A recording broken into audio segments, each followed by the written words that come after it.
ಎತ್ತ ತಂದೆ ತಾಯಿಗಳನ್ನ ನಾವು ನೋಡ್ಕೊಳ್ಳಲ್ಲ, ಅವ್ರನ್ನ ಹೊರಗಡೆ ಹಾಕ್ತಿವಿ, ಮನೆಯಲ್ಲಿ ಬೀದಿಲ್ ಕೂತಿರೋ ಕಬನ್ ಪಾರ್ಕ್ ಬೆಂಚ್ ಮೇಲೆ ಬಿದ್ದಿರು ಅಂತ ಹೇಳೋದು ತಪ್ಪು. ಅವ್ರಿಲ್ದಲ್ನೆ ಅದಕ್ಕೊಂದು ಆಕ್ಟಾ? ಏನೂ ಇಲ್ದೇ ಇದ್ರು ತಂದೆ ತಾಯಿಗಳನ್ನ ನೋಡ್ಕೋಬೇಕು ಅಂತ ದೇಶ ಇದು. ಏನು ಇಲ್ದೇ ಇದ್ರು ಜಾಯಮಾನೋ ಭವತಿ ತ್ರೈಋಣಾಹ ಅಂತ ಇಲ್ಲಿ ಅಪೀಲ್ ಇರೋದೇ ಅಷ್ಟು. ನಾನ್ ಕೊಟ್ಟಿದ್ದು ಗ್ರೌಂಡ್ ಫ್ಲೋರ್ ಇರಕ್ ಮಾತ್ರ. ಅವರು ನನ್ಗೆ ಪ್ಯಾಸೇಜ್ ಅಡ್ಡ ಮಾಡ್ತಾ ಇದಾರೆ, ಮೇಲ್ಗಡೆ ಹೋಗೋದಕ್ಕೆ ಅಡ್ಡ ಮಾಡ್ತಾರೆ, ಬಾವಿ ನೀರು ತಗೊಳಕ್ ಅಡ್ಡ ಮಾಡ್ತಾರೆ. ನಾವು ಬದ್ಕೊಂಡಿರಕ್ ಅಲ್ಲಿ ಇರಕ್ ಮಾತ್ರ ಬಿಟ್ಟಿದ್ದೆ. ಅವ್ರು ತೀರ್ಕೊಳ್ಳೋದಕ್ ಮುಂಚಿತವಾಗಿ, ನಾನ್ ಸಾಲ ತೀರ್ಸೋದಕ್ ಮುಂಚಿತವಾಗಿ ಹೊರಗಡೆಗೆ ಯಾರಿಗೂ ಮಾರ್ಬೇಡ ಅಂತ ಹೇಳಿದ್ದೆ. ಆದ್ರೂ ಅವರು ವಿಲ್ ಮಾಡ್ಬಿಟ್ಟಿದ್ದಾರೆ ಎರಡನೇ ಹೆಂಡತಿಗೆ ಅಂತ. ಎರಡನೇ ಹೆಂಡತಿ ನ್ಯಾಚುರಲ್ ಆಗಿ ಕೇಳಿರ್ತಾಳೆ, ನನ್ಗೇನ್ ಮುಂದೆ ಲೈಫ್ ಸೆಕ್ಯೂರಿಟಿ, ನಿಂಗೆ ಇಷ್ಟು ಕೊಟ್ಟೆ, 4 ಮಕ್ಕಳು ಕೊಟ್ಟೆ, ನನ್ಗೇನ್ ಖುಷಿ ಅಂತ. ಅದಕ್ಕೆ ನೀನ್ ಇಟ್ಕೋ ಇದನ್ನ ಅಂತ ಕೊಟ್ಟಿದ್ದಾರೆ. ತಪ್ಪೇನು ಅಲ್ವಾ? ತಪ್ಪೇನು? ಆ ರೇಮಂಡ್ ಸಿಂಘಾನಿಯಾ ಅಂತ ಇದ್ದಾರೆ ನೋಡಿ, ಅವರೊಂದು ಇಂಟರ್ವ್ಯೂ ಕೊಟ್ಟಿದ್ದಾರೆ. ಜೀವಿತ ಕಾಲದಲ್ಲಿ ಮಕ್ಕಳಿಗೆ ಏನು ಕೊಡಬೇಡಿ, ಸತ್ ಮೇಲೆ ಎಲ್ಲ ಹೋಗೋಂಗ್ ಮಾಡಿ ಅಂತ. ನನ್ನನ್ನು ಬೀದಿಗೆ ತಳ್ಳಿದ್ದಾರೆ ಅಂತ. ಕಷ್ಟಪಟ್ಟು ನಾನು ಬೆಳೆಸ್ದೆ, ಇರುವೆ, ಗೊದ್ದ ಇವೆಲ್ಲ ಒಂದೊಂದೇ ಮರಳು ಕಾಳು ತಗೊಂಬಂದು ಹುತ್ತ ಕಟ್ಟುತ್ತೆ ದೊಡ್ಡದಾಗಿ, ಅದ್ರಲ್ಲಿ ಹಾವು ಬಂದು ಸೇರ್ಕೊಳ್ಳುತ್ತೆ. ಇದೆಲ್ಲ ತಪ್ಪಿದು. ದೊಡ್ಡ ಕಟ್ಟಡ ಕಟ್ತೀವಿ ನಾವು, ಇನ್ಫ್ರಾಸ್ಟ್ರಕ್ಚರ್ ಕಟ್ತೀವಿ, ಎಲ್ಲ ಮಾಡ್ತೀವಿ, ಕೋರ್ಟು ಕಚೇರಿ ಕಟ್ತೀವಿ. ಎತ್ತ ತಂದೆ ತಾಯಿಗಳನ್ನ ನಾವು ನೋಡ್ಕೊಳ್ಳಲ್ಲ, ಅವ್ರನ್ನ ಹೊರಗಡೆ ಹಾಕ್ತಿವಿ, ಮನೆಯಲ್ಲಿ ಬೀದಿಲ್ ಕೂತಿರೋ ಕಬನ್ ಪಾರ್ಕ್ ಬೆಂಚ್ ಮೇಲೆ ಬಿದ್ದಿರು ಅಂತ ಹೇಳೋದು ತಪ್ಪು. ಅವ್ರಿಲ್ದಲ್ನೆ ಅದಕ್ಕೊಂದು ಆಕ್ಟಾ? ತಪ್ಪದು. ಅವೆಲ್ಲ ಮಾಡ್ಕೂಡ್ದು. ಏನೂ ಇಲ್ದೇ ಇದ್ರು ತಂದೆ ತಾಯಿಗಳನ್ನ ನೋಡ್ಕೋಬೇಕು ಅಂತ ದೇಶ ಇದು. ಏನು ಇಲ್ದೇ ಇದ್ರು ಜಾಯಮಾನೋ ಭವತಿ ತ್ರೈಋಣಾಹ ಅಂತ. ಹುಟ್ಟ ತಕ್ಷಣನೇ 3 ಋಣ ಬಂತು ನಮ್ಗೆ, 3 ಸಾಲ: ದೈವ ಋಣ, ಋಷಿ ಋಣ, ಪಿತೃ ಋಣ ಅಂತ. ಪಿತೃ need not be restricted to ತಂದೆ ಅಂತಲ್ಲ, ಪಿತೃಗಳು ಅಂತಂದ್ರೆ ನಮ್ ಹಿರಿಕರು ಅಂತ. ಗೊತ್ತಾಯ್ತಲ್ಲ? ಹಂಗಾಗಿ ಮಹಾಲಯ ಅಮಾವಾಸ್ಯೆ ರಜನ ಬ್ರಿಟಿಷರ ಕಾಲದಲ್ಲಿ ಕೊಟ್ರು. It's a pre independence general holiday. They understood. ಗೊತ್ತಾಯ್ತಲ್ಲ? They understood and then said that this is the position ಅಂತ. Some belief system you can't help it. ಏನ್ ನಾವಿಲ್ಲಿ ಹೋಗಿ ಒಂದು ಸಮಾಧಿ ಮುಂದೆ ಒಂದ್ ಎಡ ಇಟ್ಬಿಟ್ಟು ಅದ್ ಬಂದು ಕಾಗೆನೋ ಕೋಳಿನೋ ಮತ್ತೊಂದೋ ಪ್ರಾಣಿನೋ ಪಕ್ಷಿನೋ ತಿನ್ಬಿಟ್ಟು ಹೋಗ್ಬಿಟ್ರೆ ಅವ್ರಿಗಲ್ಲಿ ಊಟ ಸಿಕ್ಬಿಡ್ತಾ ಅಂತ ಕೇಳ್ತಾರೆ. ಗೊತ್ತಾಯ್ತಲ್ಲ? I don't know, that's A belief system. ಅವನು ಯಾರೋ ಹೇಳದಂತೆ ಊರ್ನವ್ರೆಲ್ಲಾರ್ನು, ನೋಡಿ ಇಲ್ಲೊಂದು ಟೆಂಪಲ್ ಇತ್ತು, ಆ ಟೆಂಪಲ್ ನ ಹಂಗೆ ಉಳಿಸ್ಕೊಂಡು ನೀವು ಡೆಮಾಲಿಷನ್ ಮತ್ತೆ ಇದನ್ನ ಟನಲಿಂಗ್ ಸ್ಟಾರ್ಟ್ ಮಾಡಿದ್ರೆ ಆಗ್ತಿರ್ಲಿಲ್ಲ. But that fellow demolished. Without that this is the problem that you have any side ಅಂತ. When all these American mission, everything failed. Another foreigner came, he took out some idea. A temporary temple was established there. And that foreign fellow who has headed the last phase of operations bowed down to the temple and then commenced the operations. And it was successful within no time. It's a miracle anta heltare. So we don't know what the forces that would act. We are not here to advocate any such thing. It's all about the belief system, you see. So Jayamano Bhavati Trairuna is what the classical Hindu law would say. ಹುಟ್ಟನೆ ಪಿತೃಗಳಿಗೆ ಋಣವನ್ನ ನಾವು ಅವರ ಒಂದು ಋಣವನ್ನ ಪಡ್ಕೊಂಡು ಬಂದಿರ್ತೀವಿ, ಅದಕ್ಕೆ ಪಿತೃ ಕಾರ್ಯ ಮಾಡ್ಬೇಕು ಅಂತ ಹೇಳ್ತಾರೆ. ಎಲ್ಲ ಜನಾಂಗಕ್ಕಿದೆ ಪಿತೃ ಕಾರ್ಯ. Even Christians they have that belief. Last day of supper ಅಂತ ಸಿಮಿಟ್ರಿಗೆ ಹೋಗಿ ಮಾಡ್ಕೊಂಡು ಬರ್ತಾರೆ. ಮುಸಲ್ಮಾನರಲ್ಲೂ ಇದೆ, 41ನೇ ದಿವಸ special prayers are made. So what are all these things?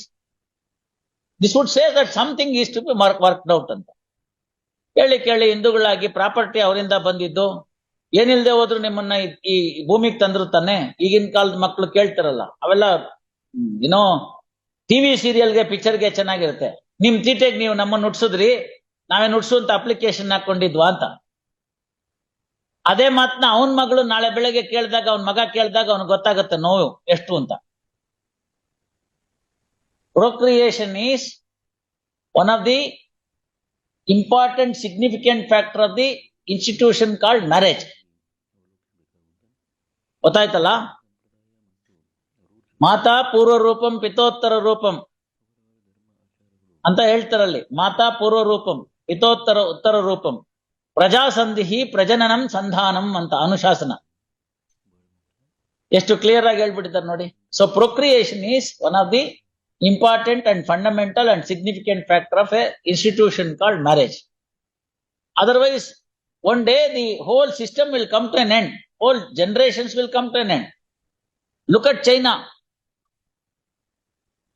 Population explosion and the government put certain restrictions.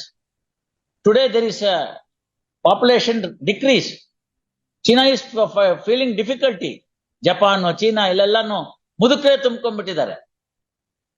ಇವಾಗ ಚೈನಾದವ್ರು ಹೇಳ್ತಾರೆ 3ನೇ ಮಕ್ಕಳು ಮಾಡ್ಕೊಂಡ್ರೆ ಗೌರ್ಮೆಂಟ್ ಕೆಲಸ ಕೊಡ್ತೀವಿ ಅಂತ.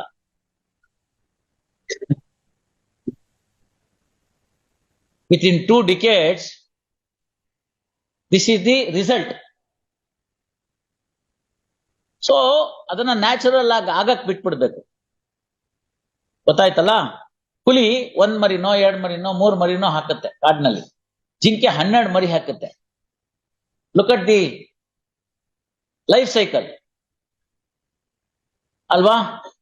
ಪರ್ಮಿಟೇಷನ್ ಕಾಂಬಿನೇಷನ್ ಹಾಕೊಂಡ್ರೆ ಅಷ್ಟು ಹುಲಿಗೆ ಅಷ್ಟು ಜಿಂಕೆ, ಅಷ್ಟು ಹುಲಿಗೆ ಅಷ್ಟು ಕಾಡ್ಕೋಣ. ನಾವು ಆಲ್ಟರ್ ಮಾಡಕ್ ಹೋಗ್ಬಾರ್ದು, ಅದನ್ನ ಬಿಡ್ಬೇಕು ಅಷ್ಟಕ್ಕೆ ನಾನು.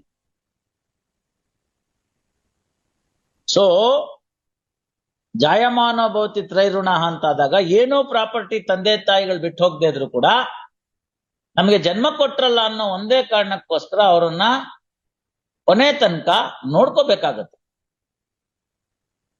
ನಾವು ಚಿಕ್ಕ ಮಕ್ಳಿದ್ದಾಗ ನಮ್ಗೆ ಕಂಟ್ರೋಲ್ ಇಲ್ದೆಲ್ನೇ ಇರುವಾಗ, ಒಳತಿ ಯಾವ್ದು ಕೆಡ್ತಿ ಯಾವ್ದು ಅಂತ ಗೊತ್ತಿಲ್ಲದೆ ಇದ್ದಾಗ, ತಂದೆ ತಾಯಿಗಳ ಮೇಲೆ ಅಸಹ್ಯ ಮಾಡಿದಾಗ ಅವ್ರು ನಮ್ಮನ್ನ ಸಾಯಿಸ್ಬಿಟ್ರೇನು? ಇಲ್ವಲ್ಲ.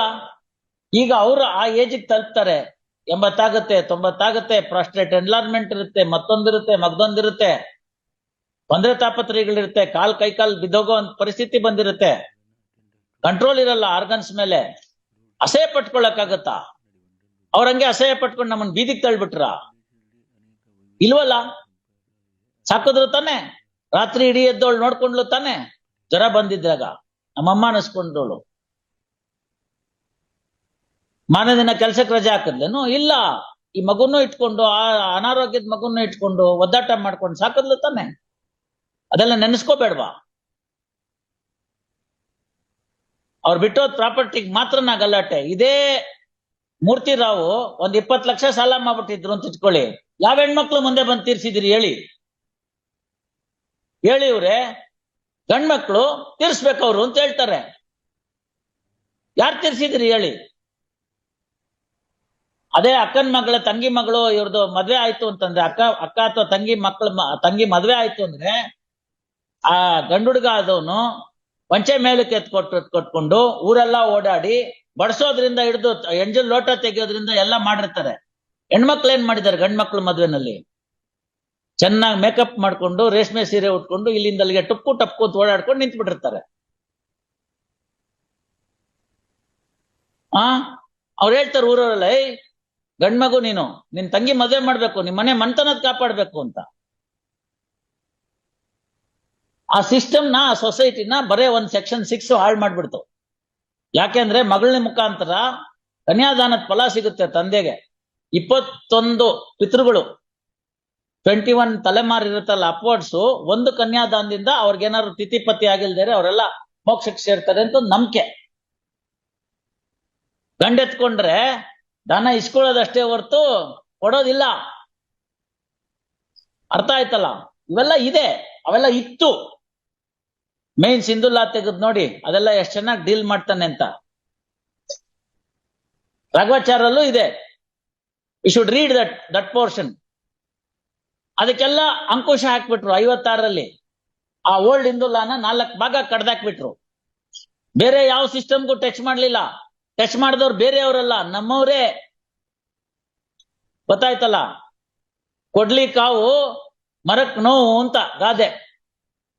ಕೊಡ್ಲಿ ಕಾವಿದೆಯಲ್ಲ, handle, that is made out of ಮರನೇ. ಮರಕ್ ನೋವು, ಅದರಿಂದ ತಾನೇ ಹೊಡಿತಾನವನು. So no other personal law system was tinkered in the 1956. It is only the Hindu law. ನಮ್ಗೇನಾಗ್ತಿದೆ ಅಂತಾನೆ ಗೊತ್ತೇ ಆಗ್ಲಿಲ್ಲ. ಆಗ್ಲೋ ರಾತ್ರಿ ಹೊಸ ಕಾನೂನು ಬಂದ್ಬಿಡ್ತು. ತಿಳಿತೋ ಇಲ್ವೋ? ಹೆಣ್ಮಕ್ಳು ನಮ್ಮವ್ರೇನೇನೆ, ನಮ್ ಜೊತೆಗೆ ಒಡಹುಟ್ಟಿದವ್ರು, ಕಷ್ಟಕ್ಕಾಗೋರು, ಬೆನ್ನಿಗೆ ಬಿದ್ದವ್ರು. ಬಾಂಧವ್ಯ ಕಿತ್ತಾಕ್ಬಿಟ್ವಲ್ಲ. ಹೋಗೆ ನಿಮ್ಮ ಅಪ್ಪನ ಮನೆಯಿಂದ ಏನ್ ತಂದಿ ಅಂತ, ಹೊಸ ಕಾನೂನು ಬಂದಿದ್ಯಂತೆ ಅಂತ, ನೋಟಿಸ್ ಕೊಡು ಅಂತ ಓಡಿಸಿದ್ರು. ನೋಟಿಸ್ ಬಂತು. ಪಾಪ ಇವನ್ ನಂಬ್ಕೊಂಡ್ ಬಂದಿದ್ಲಲ್ಲ ಹೆಂಡತಿ, ಅವಳು ಯಾಕೆ ಸಪ್ಪಗಿದ್ದೀರಿ, ಏನಾಯ್ತು ಅಂತ ಕೇಳ್ಬೇಕು ರಾತ್ರಿ. ಇಲ್ಲ, ಹಿಂಗೆ ನಿನ್ನ ಅತ್ತಿಗೆ ನಾದ್ನಿ ಈ ತರ ನೋಟಿಸ್ ಕಳ್ಸಿದ್ದಾರೆ ಅಂತ. ಯಾಕಂತೆ ಅಂತ, ಹಿಂಗೆ ಅಂತ.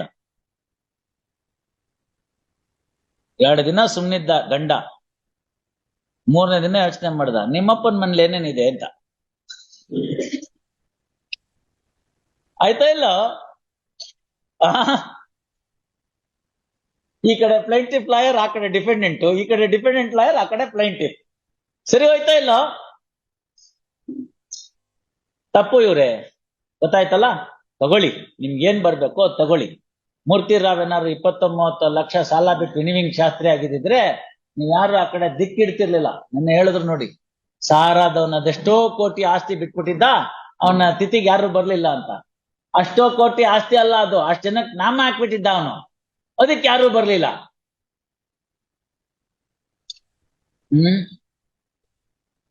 ಇದೆಲ್ಲ ತಪ್ಪಿದು. ಕೇಳಿ, ಅವ್ರಿಗೇನ್ ಬೇಕೋ ತಗೊಳ್ಳಿ. I am not saying for A moment the female members should be denied their rights. They are entitled for the rights as if they are the co-partners. As per the Vinita Sharma, you are entitled to take it. You can also take it. ಹೆಂಗೋ ಜೈರಾಮ ನಿಮ್ಮಂತೆ ಇದ್ದಾನೆ, ದ್ವಾರಕನು ನಿಮ್ಮಂತೆ ಇದ್ದಾನೆ, ರಾಘವೇಂದ್ರ ನಿಮ್ಮಂತೆ ಒಪ್ತಿಲ್ಲ, 2ನೇ ಹೆಂಡತಿ ಮಗ. ನೋಡ್ಕೊಳ್ಳಿ, ಅವ್ರಿಗೆ ಹೇಳಿ. ಇಲ್ಲಿ ಶೇರ್ ಮಾಡಕ್ ಅವೆಲ್ಲ ಆಗಲ್ಲ. That is not the subject matter of the suit here. ಗೊತ್ತಾಯ್ತಲ್ಲ? Let us C.